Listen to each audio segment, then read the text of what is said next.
My wife said she was visiting her sister every weekend. 4 months. I believed her.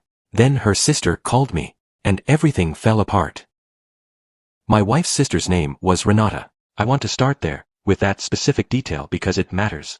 Not in the way that names usually matter in stories like this. Not as a symbol or a metaphor or a piece of carefully chosen foreshadowing. It matters because Renata was the first thread I pulled, and everything that unraveled afterward unraveled from her. Renata called me on a Friday evening in early October. I remember the month because the leaves on the oak tree behind our house had just started to turn, that specific amber gold that lasts maybe 10 days in Chicago before the wind takes it, and I had been standing at the kitchen window looking at it when my phone rang. Unknown number, but a Chicago area code. I almost didn't answer. I answered. She said, "Is this Daniel? Daniel Reeves?" I said, "Yes." She said, "This is Renata, Corinne's sister." I said, "Renata, of course. How are you?" There was a pause. Not a long one. Maybe 2 seconds. But it was the kind of pause that contains something, the kind that you feel rather than hear, and I felt it somewhere in the region of my sternum before I consciously registered that anything was wrong. She said, "I'm fine. I'm actually calling because I wanted to check in with Corinne. I've been trying to reach her for a few days and she's not picking up. I thought maybe she was with you." I said, "She's at your place." She said, "I'm sorry?" I said, "Corinne. She said she was going to your place for the weekend. She left this morning." The silence that followed that sentence was a different kind of silence than any silence I had experienced in 38 years of living. It was the silence of a fault line shifting, quiet and total and enormous in its implications. Renata said, "Daniel, Corinne hasn't been to my place in almost 2 months." I stood at the kitchen window. The oak tree was still amber gold. The light through it was the particular sideways gold of a late October afternoon. Everything looked exactly the same as it had looked 60 seconds ago, and everything was completely different.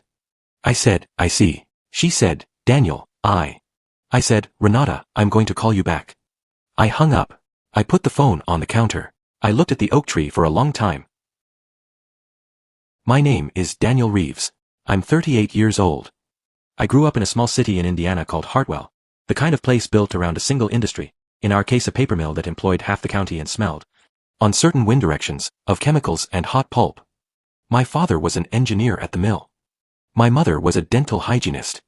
We were solidly middle class in the way that solidly middle class means in a mill town, which is to say comfortable enough that we didn't worry about the basics and careful enough that we didn't take them for granted.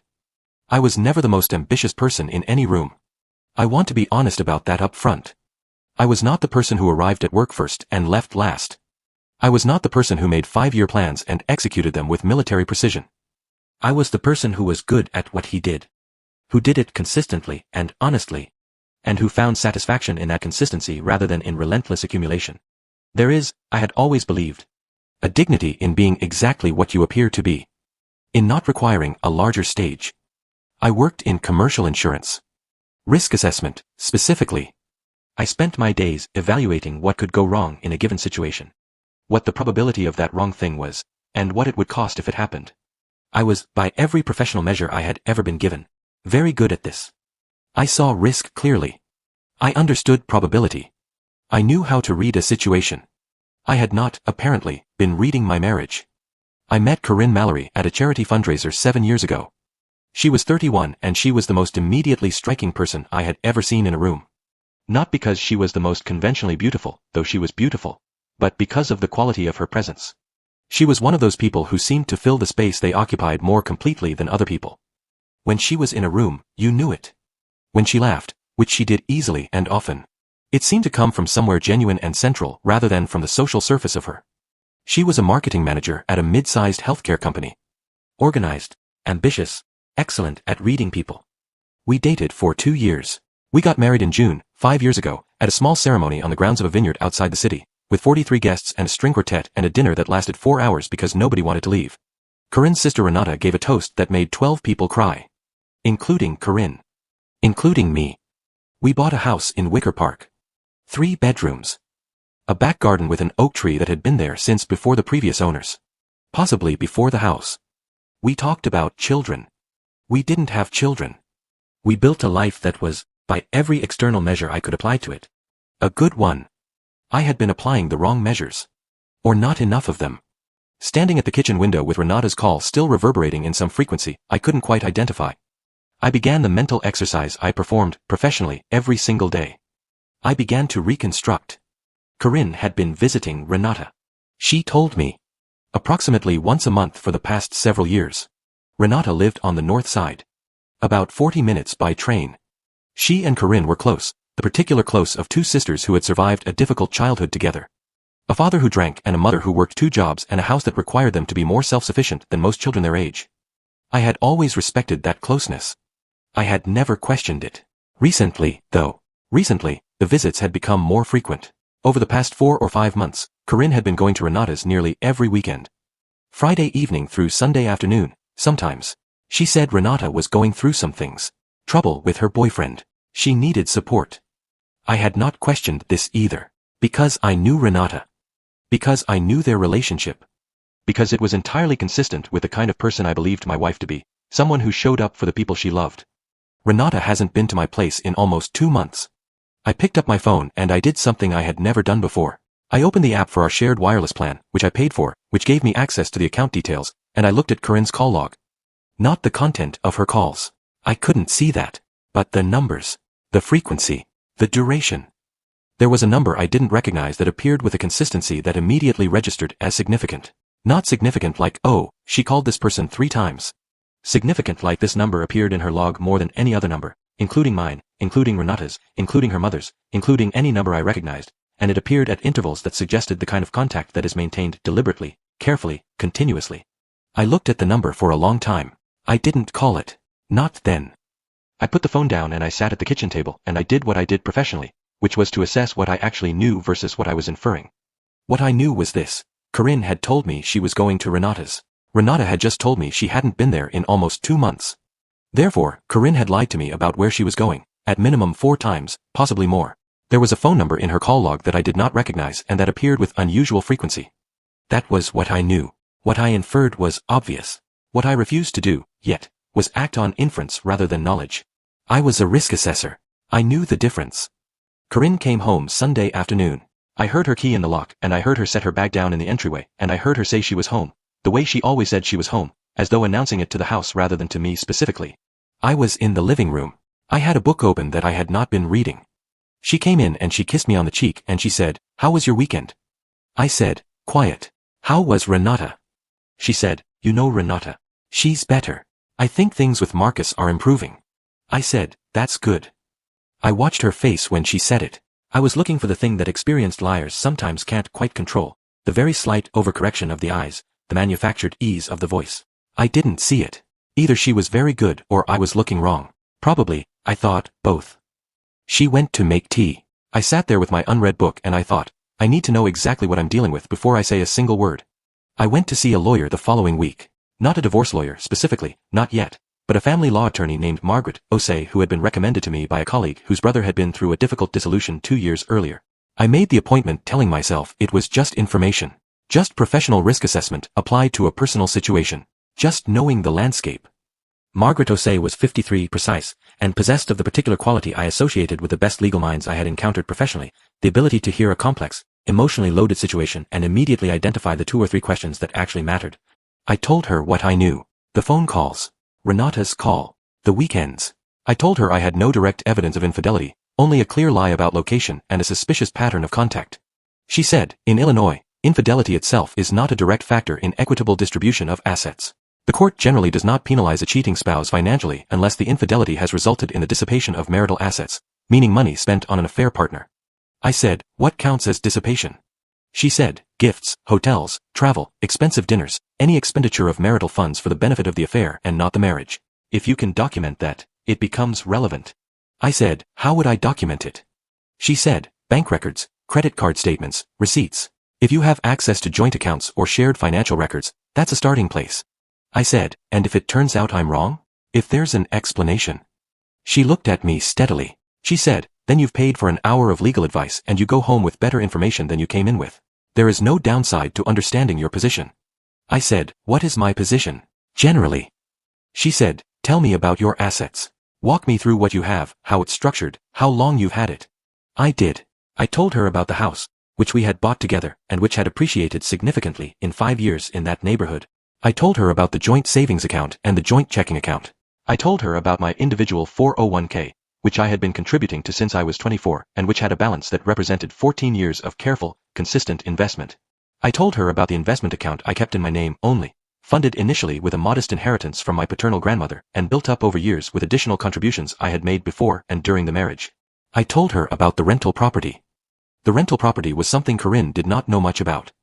I had purchased it 3 years ago, a 2-unit building in a neighborhood on the south side that I had identified as undervalued and which had, in the intervening years, proved to be exactly that. I had purchased it using funds from my individual investment account, the one seeded by my grandmother's inheritance. And I had titled it in my name only because I had consulted briefly with an accountant at the time who had suggested that was cleaner from a tax perspective. I collected rent from both units, which together roughly covered the mortgage and property taxes with a modest surplus. I had mentioned the property to Corinne in passing when I bought it. She had expressed mild interest and then, as far as I could tell, essentially forgotten about it. Margaret said, "That property is potentially your most important individual asset. The fact that it was funded with premarital inheritance funds and has been titled solely in your name is significant. The income generated during the marriage is more complicated, but the underlying asset has a strong separate property argument." I said, "How strong?" She said, "Strong enough that I would want to make sure every dollar of that original inheritance is documented. Do you have records?" I said, "My grandmother's estate went through probate. There's a paper trail." She said, "Find it." I found it that weekend, in a filing cabinet in my home office, the folder I had labeled in my careful, professional handwriting, "Grandmother's estate." The probate documents, the transfer records, the check stubs from the estate account, dated 11 years ago, every dollar accounted for. I scanned everything and sent it to Margaret. Then I opened Corinne's and my joint credit card statements and I started reading. I had not been reading these statements carefully. I had been glancing at the total and paying the bill. This, I understood now, had been a failure of attention. I read 6 months of statements, carefully, line by line. What I found, over the course of that reading, was a pattern that would have been invisible to someone not looking for it and was obvious to someone who was. Hotel charges, 4 of them over 5 months, mid-range properties, the kind of places that are anonymous and comfortable and do not require a reservation made far in advance. Restaurants I had never heard of and had certainly never been to with my wife, 6 of them, at price points that ranged from moderately expensive to very expensive. A weekend in a city 3 hours away, the hotel charge and what appeared to be restaurant and entertainment charges over 2 days, all on a weekend. Corinne had told me she was going to a marketing conference. I totaled the charges that I could identify as potentially connected. It was a number that made me sit back from my desk and stare at the ceiling for a long moment. Over 5 months, using our joint credit card, the card whose bill I paid in full every month without examining it closely, she had spent just under $4,000 on what I could now see fairly clearly was not marketing conferences and not visits to her sister. $4,000 of marital funds. I called Margaret's office the next morning and left a message. She called back within the hour. I told her what I had found. She said, "Send me the statements."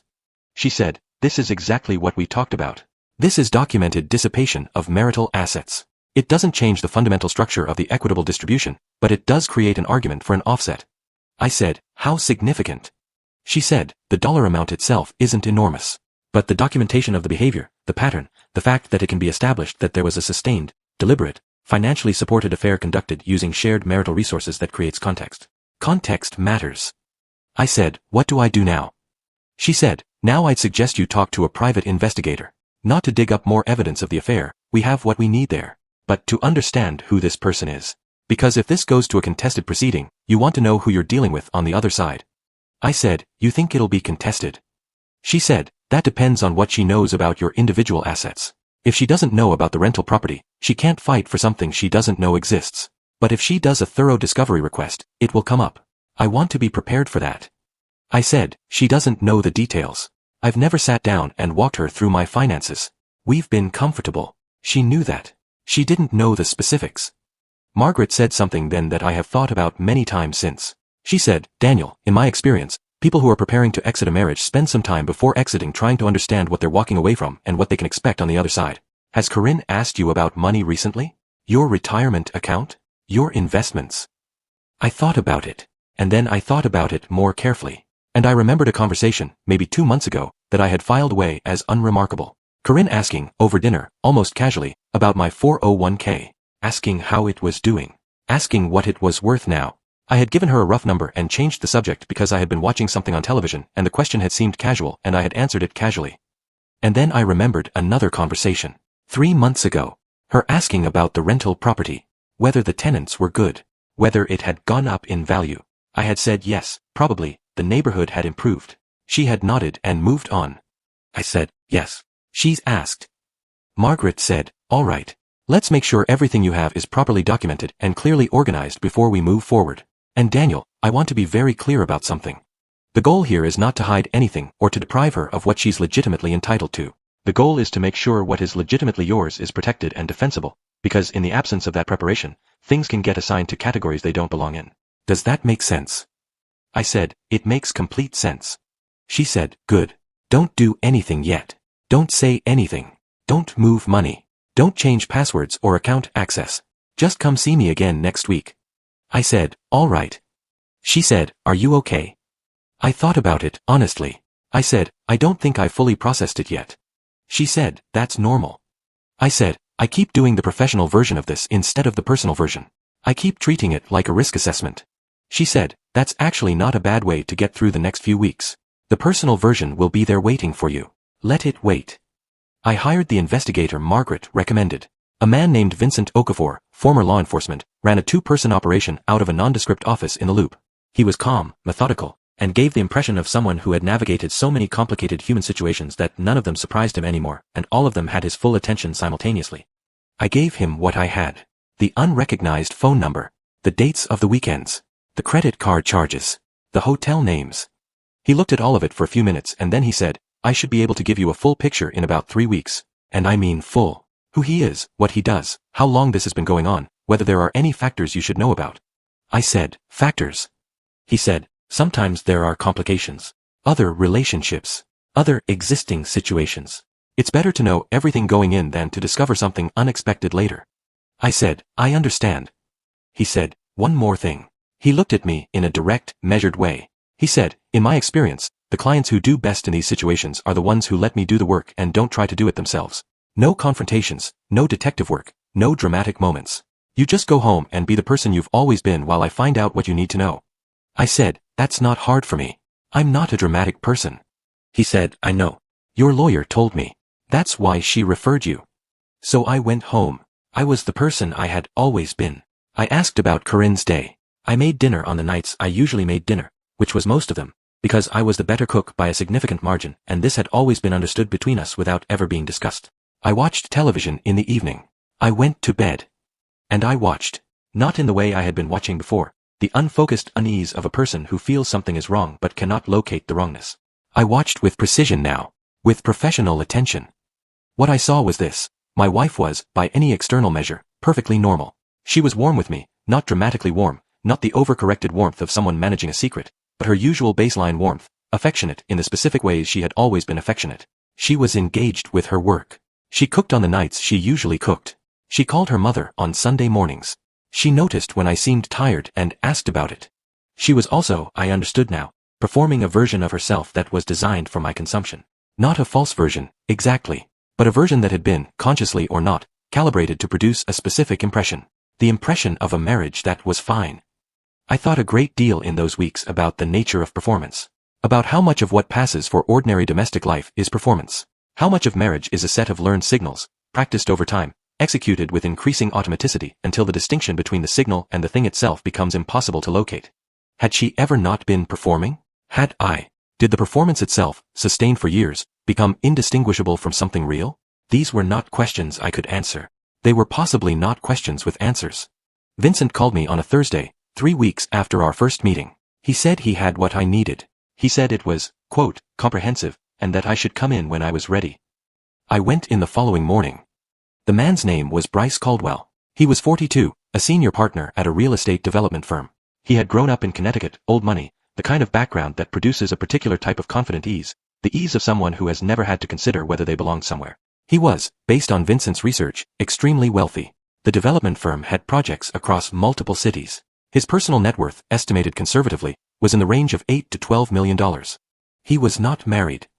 He had been briefly married in his early 30s, no children, a divorce that had been, by all available accounts, unremarkable. He and Corinne had met, as near as Vincent could establish, approximately 8 months ago. A business event. His firm had done some work with the healthcare company where Corinne worked, a contract that had brought them into professional contact. 8 months. Vincent said, the level of involvement suggests this is not casual. There are trips that I've documented, 3 of them, weekends. There are regular hotel meetings in the city, approximately twice a month. He spent money on her. not ostentatiously, but regularly. Dinners, a weekend at a resort in Wisconsin, some smaller things. I said, what kind of smaller things? He slid a photograph across the desk. It was of a jewelry box. Small, the kind that holds earrings or a small pendant. A name I recognized on the lid. I said, all right. He said, I want to be straightforward with you, Daniel. In this business you see all kinds. And what I can tell you about this particular situation is that based on what I've documented, she appears to be emotionally involved, not just physically. The frequency of contact, the nature of the weekends, the way she's integrated this into her regular life with apparent ease, it reads as a sustained, serious relationship. I said, has she told him anything about me? He looked at me. He said, I can't tell you that. I can tell you what she's done. I can't tell you what she said. I said, fair enough. He said, can I ask you something? I said, yes. He said, what are you planning to do with this? I said, I'm not entirely sure yet. He said, most people, when they get to this point, either confront immediately or file immediately. You seem like you're doing neither. I said, I'm still in the assessment phase. He looked at me for a moment. He said, your lawyer said you worked in risk assessment. I said, I do. He said, this is the first time I've had a client describe it that way in 20 years. I said, is that good or bad? He said, honestly, in my experience, it's good. The people who go to the confrontation first, they sometimes get closure faster, but they also sometimes make decisions they regret. The people who assess first, they usually end up with more of what they actually wanted. I said, I want two things. I want to understand exactly what I'm in, and I want to protect what's mine. He said, the first part I've given you. The second part, that's your lawyer. I called Margaret from the parking garage. I told her what Vincent had told me. She listened carefully. She said, now we have everything we need. Come in Monday. I want to describe the weekend between that call and that Monday, because it was the strangest and most informative weekend of my marriage. I went home Friday afternoon knowing everything. Corinne came home from work an hour later.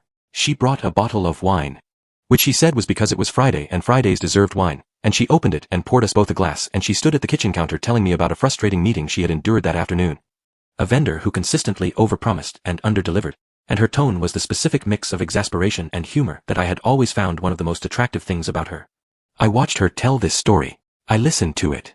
I asked questions that were genuinely interested because the story was genuinely interesting in the limited way that work stories are. And I thought, this is a person I know very well, and also a person I apparently do not know at all. And these two things are both completely true at the same time. Saturday morning she said she was going to Renata's. I said, tell her I said hi. She said she would. She kissed me on the cheek. She left. I sat at the kitchen table after she left and I drank my coffee and I looked at the oak tree in the back garden, which had lost most of its leaves by now, and I thought about the call from Renata 5 weeks ago. I thought about how a single phone call, 2 minutes long, had reorganized the entire structure of what I thought I knew about my life. I thought about how I had been standing at that exact window, looking at those exact leaves, when everything changed and nothing looked different at all. I called Renata. She answered immediately. She said, Daniel. I said, Renata, I want you to know that I'm not calling to put you in a difficult position. She said, I've been worried about you since I called. I've been going back and forth about whether I should call again. I said, you don't need to worry. I'm handling it. She was quiet for a moment. Then she said, did you know? Before I called. I said, I had a feeling I hadn't quite let myself have yet. She said, I'm sorry. I'm sorry that I was the one who. I said, Renata, you did the right thing. If our positions were reversed, I hope I would have done the same. She was quiet again. She said, what are you going to do? I said, what I need to. Carefully. She said, are you okay? I thought about it. I said, I'm getting there. She said, for what it's worth. And she stopped. I said, what?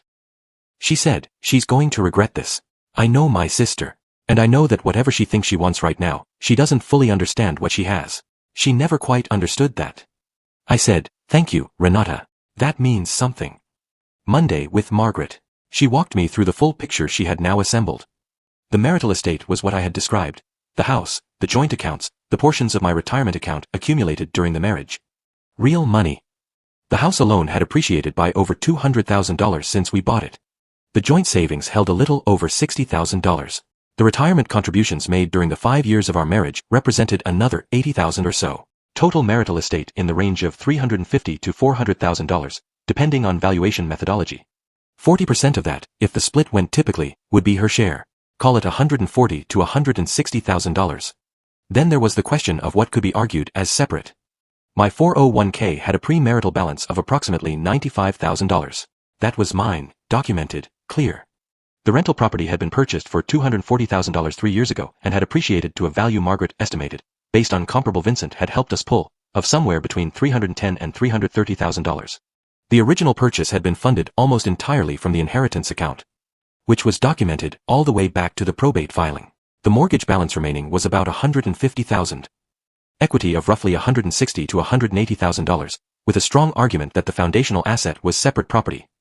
My individual investment account, separate from the inheritance-funded portion, had been built partly from premarital contributions and partly from marital income.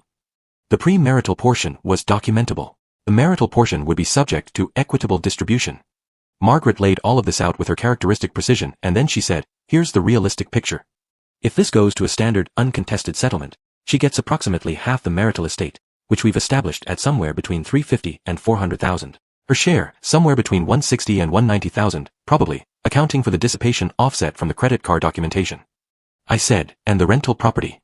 She said, "If she knows about it, or if her lawyer discovers it in discovery, they'll argue it's marital because it was acquired during the marriage. We'll argue it's separate because it was funded with traced separate property.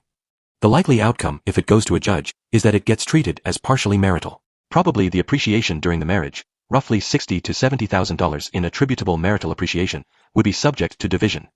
I said, "And if she doesn't push for discovery?" Margaret said, "Then she doesn't know what she doesn't know. I cannot advise you to withhold information in a legal proceeding. But I will tell you that what she asks for and what she can document an entitlement to are two different things, and how aggressively she pursues it will depend largely on what she believes is there to be found." I said, "When do I tell her?" She said, "That's your decision. Legally, we're ready whenever you are. Personally, that's between you and whatever you need." I said, "I need about 2 weeks." She said, "Take them." I went home that Monday evening and I made pasta for dinner, a dish I had been making since I was 22. A recipe my mother had given me that I had adjusted over years until it was mine rather than hers. And Corinne came home and ate it and said it was perfect the way she always said it was perfect, and we watched an episode of a show we had been following together for 2 seasons, and we went to bed. 2 weeks. I needed 2 weeks because I was trying to understand something that had nothing to do with money. I was trying to understand when the marriage had actually ended. Not when she had met him. Not when the first weekend had happened. Those were events. I was trying to understand the prior thing, the drift, the erosion, the specific process by which 2 people can share a bed and a kitchen and a Tuesday evening watching television and become, without entirely noticing, strangers to each other. I thought about the first year, the specific texture of it, the learning each other, the negotiations that happen without being named as negotiations. The way her coffee order was always complicated and she apologized for it and I told her not to apologize and she apologized for apologizing. The way I left cabinet doors open and she closed them without comment for 6 months before finally asking me, with impeccable patience, to please try to remember.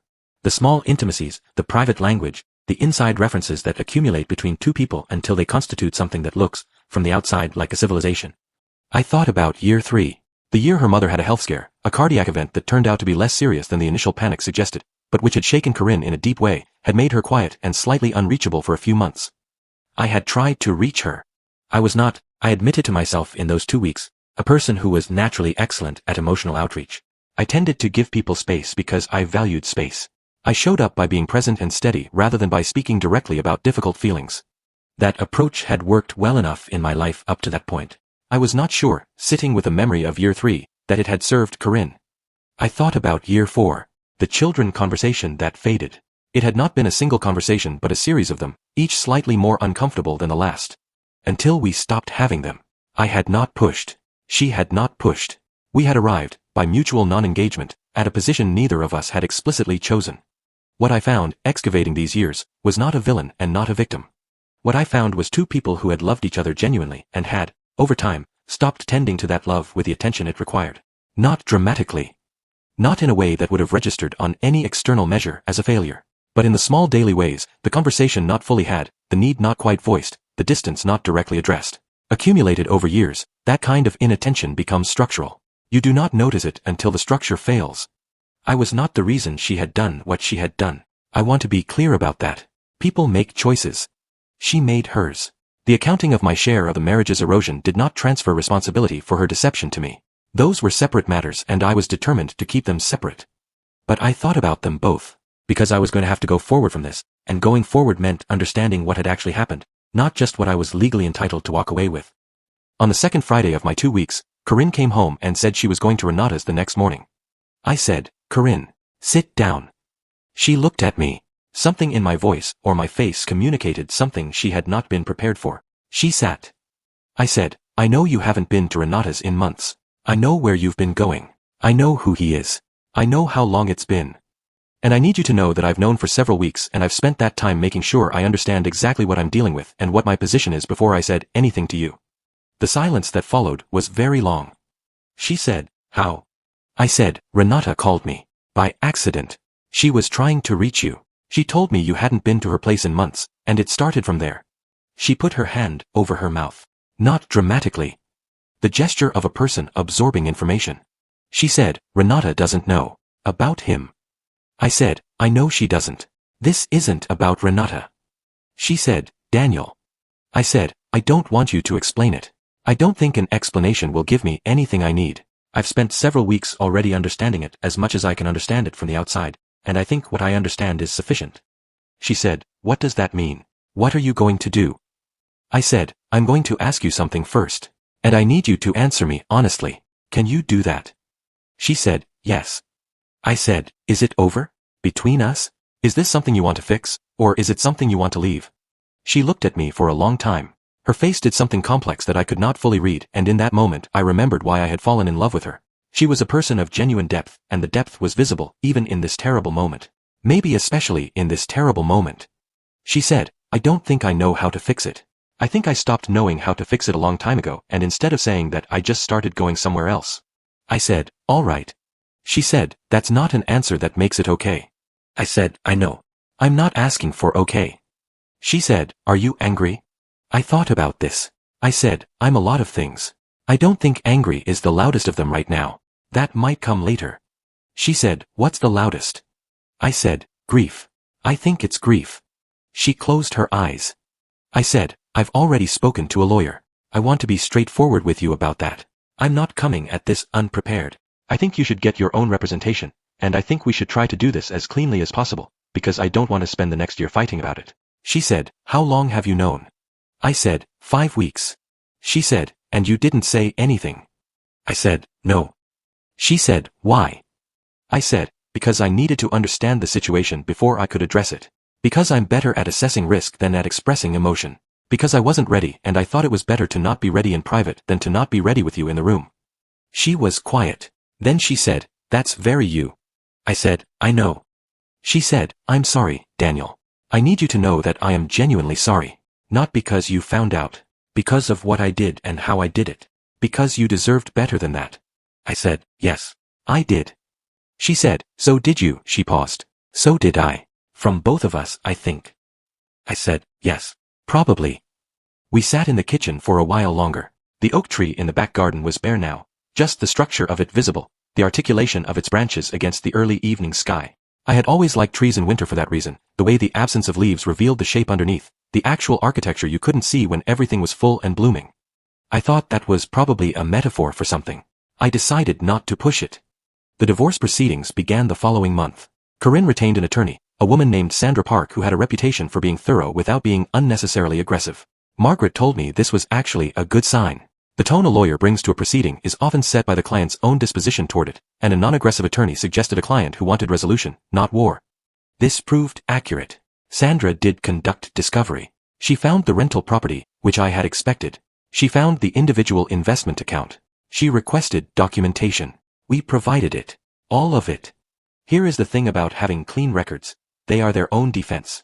Every dollar in that rental purchase traced to my grandmother's estate. Every contribution to the individual investment account was dated and sourced. The premarital 401k balance was documented in the statements I had kept since I was 24, because I am the kind of person who keeps financial statements going back 14 years in a filing cabinet labeled with clear, careful handwriting. Sandra pushed on the rental property valuation. Margaret pushed back with comparable and an appraisal we commissioned. The number they eventually settled on for the marital appreciation component was $62,000. Corinne received $31,000 of that. She received a fair share of the joint accounts. She received a fair share of the marital portion of my retirement contributions. She received a credit for roughly half the equity in the house, which we agreed to sell. The dissipation claim, the documented credit card charges connected to the affair, resulted in an offset. Not enormous, but meaningful. About $6,200 in documented marital funds spent on a relationship that was not the marriage. Margaret argued it as a dollar-for-dollar offset. Sandra contested the methodology. They split the difference. Total settlement, approximately $178,000 to Corinne, against a total picture of my assets that, fully documented, represented something substantially larger. $178,000 was a fair accounting of what she was legitimately entitled to. It was not a small number. I did not think of it as a small number. It was what the law determined was hers from what we had built together, and it was right that she had it. What it was not was the larger number that would have been assigned in the absence of my meticulous records, my documented separate property, my grandmother's 11-year-old probate papers that I had kept in a folder labeled in careful handwriting. Sandra never tried to argue that I had hidden anything or acted in bad faith. Because I hadn't. I had simply done, for 14 years, what I had always done, kept everything organized and documented and exactly what it appeared to be. The house sold in March. We had bought it for $420,000 and it sold for $660,000. After the mortgage payoff and the division of equity, we each received our share. I received a check that I deposited in my individual account and then sat with for a few days, thinking about the specific weight of financial events that are also the end of something. I moved into an apartment in Wicker Park, 6 blocks from the house. I chose the neighborhood deliberately. I didn't want to leave it. The oak tree in the back garden had been my oak tree, in the sense that anything can become yours through sustained attention, and I didn't want to go somewhere that had no relationship to anything I had built. The apartment had a view of a small park. Not as dramatic as the lake you get on the east side, but I had never required dramatic. I required accurate. I required things to be what they appeared to be. I called Renata about a month after the divorce was finalized. I told her it was done. She asked how I was. I said I was navigating it. She was quiet for a moment and then she said, I want you to know that Corinne and I have talked.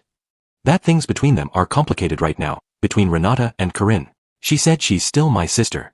But she said that she wanted me to know that she didn't regret making that phone call. I said, neither do I. She said, you know you're a strange person, Daniel. I said, how do you mean? She said, most men, in your position, would have been either furious or destroyed. You were neither. You were just, she paused. You were just very quiet and very careful. I said, that's my natural state. My natural state finally being useful for something personal. She laughed. It was a good laugh. The same laugh I had heard at that wedding in June 5 years ago when she gave a toast that made 12 people cry. She said, I hope things go well for you. I said, I think they will. What happened to Bryce Caldwell is something I know only in fragments. Not because I went looking, but because these things have a way of becoming known in the margins of mutual professional networks, the peripheral information that accretes around a situation without your seeking it. He had not, it appeared, been expecting the urgency with which Corinne had moved toward a resolution once she had told me. The timeline of the divorce, which moved relatively quickly given that it was uncontested in its fundamental disposition, had apparently introduced a kind of pressure that surfaced some questions about the seriousness of his intentions that had not previously been asked directly. I felt no satisfaction at this. I want to be precise about that. I did not feel satisfaction and I did not feel the absence of satisfaction. I felt something more like the neutral noting of information that had arrived and been filed and did not require a response. What I did feel, and what surprised me in its simplicity, was relief. Not the relief of escape. The relief of clarity. Of having gone through a long ambiguous period, and arrived on the other side in possession of accurate information about my actual life. About what I had. About what I had built. About what I was. There is a thing that happens in risk assessment, a pattern I had noticed across years of professional work, where the uncertainty before an event is almost always worse than the event itself. The known risk, however bad, is manageable in a way that the unknown risk never is. Because with the known risk, you can build a response. You can plan. You can act. For 5 years of marriage, I had been living with unknown risks. I had been not seeing what was there to see. Not because I was foolish but because I had not been paying the right kind of attention. I had been paying attention to the professional version of my life and allowing the personal version to run without adequate oversight. That oversight failure had been expensive in ways that had nothing to do with money. But the thing about a good assessment, even a late one, is that it resets the baseline. It says, here is what is true. Here is what you actually have. Here is the real position.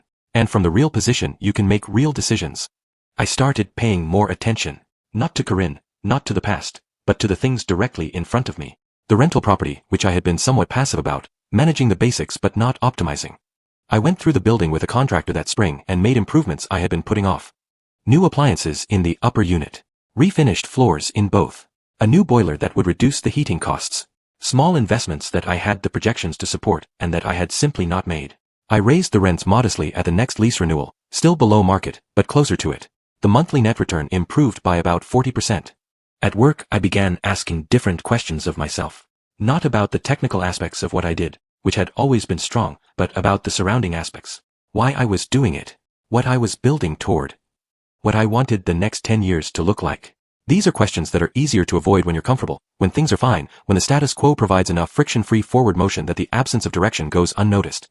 I had been comfortable and fine and forward-moving for a long time, and I had also been, beneath all of that, somewhat unexamined. The thing about being a risk assessor by training and temperament is that you eventually apply the methodology to everything. You cannot, once you have learned a certain way of seeing, apply it selectively. It starts to structure how you look at relationships, at decisions, at the architecture of your own choices over time. What I saw, assessing the architecture of my life in those months, was a person who had been excellent at building and poor at maintaining. Who had put enormous energy into constructing things and insufficient energy into tending to them. The firm. The financial structures. The marriage. The marriage had failed. The financial structures had held. The difference, I thought, was documentation. The financial structures were held together by explicit, precise, regularly examined records. The marriage had been held together by assumptions. By the belief that the foundation was solid without regularly examining whether it was. I had not been a good husband in the specific way that I had not been attentive. I was not going to turn that into an excuse for what she had done, but I was going to turn it into a lesson. I dated a woman named Alicia for about 3 months in the year following the divorce. It was pleasant and honest and did not develop into something lasting, and we parted as people who were glad to have known each other for a season. I dated another woman, briefly, later in that year, and that also ran its course without drama. I was not in a hurry. The hurry, I had come to understand, was part of what had gone wrong the first time. The specific hurry of building a life in the shape you thought a life was supposed to have rather than in the shape that was actually yours. I went to Clover Falls for a long weekend in the spring, the first time I had been back in several years. My parents were in their late 60s now. My father retired from the mill. My mother 3 years removed from her last class of second graders. They lived in the same house I had grown up in, which was smaller than I remembered, and also, somehow, exactly the right size. My father had built a garden in the back that was magnificent. Tomatoes, peppers, herbs, a row of sunflowers along the fence that were not yet blooming but would be.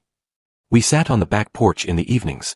My father was not a man of many words, he never had been, but he asked me how I was doing in a way that communicated he wanted the real answer, not the social one. I gave him the real one. I told him the broad outlines of what had happened, not all the details, not the legal machinery, just the essential facts. He listened without interrupting. My mother, who had joined us at some point, was quiet in a way that meant she was absorbing rather than not paying attention. My father said, "And you're okay?" I said, "I'm getting there." He said, "When your mother and I have a hard stretch, I always think about the garden." He gestured at the rows of not yet ripe tomatoes. He said, "You can do everything right, good soil, the right seeds, water it properly, give it sun. And sometimes something still doesn't grow the way you expected. Doesn't mean you did it wrong. Just means growing is complicated." I said, "That's a good way to think about it." He said, "Also sometimes you plant the wrong thing. And that's not anyone's fault. Just means you plant something else next time." My mother said, "Harold, you've been working on that metaphor all weekend." He said, "I have. I think it holds up." I laughed. Really laughed, from somewhere that hadn't been accessed in a while. And I thought about the oak tree in the back garden of the house in Wicker Park that I no longer lived in, and the way its bare branches in winter had looked like revealed architecture, the structure that had been there all along, underneath everything that grows and falls and grows again. I drove back to Chicago on Sunday evening. The sky over the highway was enormous in the way that Midwestern sky is enormous, the flat land allowing it to go all the way to the horizon in every direction, and the late light was doing something extraordinary with the cloud banks, golds and purples and a thin edge of orange at the western rim, and I drove through it thinking about what comes next. Not in the anxious way, in the open way, in the way of someone who has come through something and has, on the other side, a clear and accurate picture of his position, who has all his documents in order, who knows what he has and where he stands and what is built on solid ground. My grandmother's name was Eleanor. She had grown up in a small town in Pennsylvania during the Depression, had worked her whole life, had died at 91 having saved a modest amount of money in the methodical, patient way of people who understood that money was not the point but that the absence of it created a kind of desperate noise that made it impossible to hear anything important. She had left me that money with a handwritten note that said simply, "Use this well." I had used it to buy a building in a neighborhood I believed in, and I had kept the paper trail from her estate all the way through to the deed, and when it came time for that paper trail to matter, it had mattered. I thought about Eleanor sometimes in those months. About the strange, long chain of cause and effect that connects a woman who saved carefully in a small Pennsylvania town decades ago to a 2-unit building in Chicago that now, because of her, and because of the records I kept, and because of a Friday evening phone call from a woman named Renata, remained exactly what it had always been, mine. The present is a specific and irreducible thing. This is what I kept coming back to in that period. Not the past, which was what it was and could not be changed. Not the future, which was genuinely open in ways that felt, for the first time in a while, like possibility rather than risk. The present, the building, the apartment, the work, the drive through Midwestern sky on a Sunday evening with the whole road ahead. There is a version of this story that is about revenge. About a man who outmaneuvered his unfaithful wife. Who protected his assets. Who let her walk into a situation with incomplete information and emerge with less than she had planned for. That version is satisfying in the way of a certain kind of story. The scales balance dramatically. Justice is illustrated clearly. I don't think that's the true version. The true version is quieter and less satisfying and more real. The true version is a man who had built things carefully for years and one day found out that some of what he had built had been built on a misunderstanding. Who handled it the way he handled everything, methodically, patiently, with documentation. Who came out the other side with his financial life intact because it had always been intact, because it had always been exactly what it appeared to be, because there had never been a moment in his professional life when he had not kept rigorous, accurate, defensible records. Who also came out the other side having understood something about his personal life that he had not understood before. That you cannot apply the maintenance principles of a filing system to a marriage and expect it to hold. That human things require explicit, regular, honest attention in the way that legal documents do not. That the assumption of solidity is not the same as solidity. He is working on that. I am working on that. Some things come easier than others. The documentation I am good at. The explicit attention I am learning. The vulnerability that attentive relationships require. The willingness to say directly what you need and to ask directly what the other person needs. That is the thing I am working on hardest. That is the thing that does not come naturally to a person who grew up in a grain mill town in Indiana being told, by the ambient culture of such places, that self-sufficiency and privacy were the same virtue. They are not the same virtue. I know that now. My rental property has 2 good tenants, a couple in the upper unit who have been there for 3 years and a single woman in the lower unit who has been there for 18 months. The building is in better shape than it has ever been. The returns are reliable. The documentation is impeccable. On a clear morning, I sometimes drive past the old house in Wicker Park. Not in a mournful way. In the way of someone checking in on something they care about. The new owners have painted the trim a different color. They have put a vegetable garden in the side yard. The oak tree is still there, exactly where it has always been, growing with the patience of something that has been in the same place for a very long time and has no intention of going anywhere. I think about Renata's phone call. 2 minutes. Unknown number. A Friday evening in October with the leaves amber gold on the oak tree. The smallest possible crack in the facade of something that had been broken for a while already and just hadn't been diagnosed. I think about how close I came to not answering. I almost always answer unknown numbers. It is a habit formed in my professional life, where you never know which call carries what you need, where the information you fail to receive is the information that costs you. I answered, and the world, slowly, accurately, carefully, rearranged itself into something truer. That is enough. That is, in the final accounting, more than enough. I still do the laundry on Tuesdays. Some habits are yours regardless of context. I fold it carefully and put it away and I check the pockets before it goes in, which is something I now do with a thoroughness that is more than habit. Not because I expect to find anything. Because attention is a practice. Because you do not maintain something by assuming it will maintain itself. Because the difference between things that hold and things that fail is almost always, in the end, the quality of your attention to them. I am paying attention. That is where I am. That is who I am now. A man who paid attention, finally, to the right things, and found that the right things were still there. Still solid. Still exactly what they had always been. Standing on ground that is, at last, accurately known.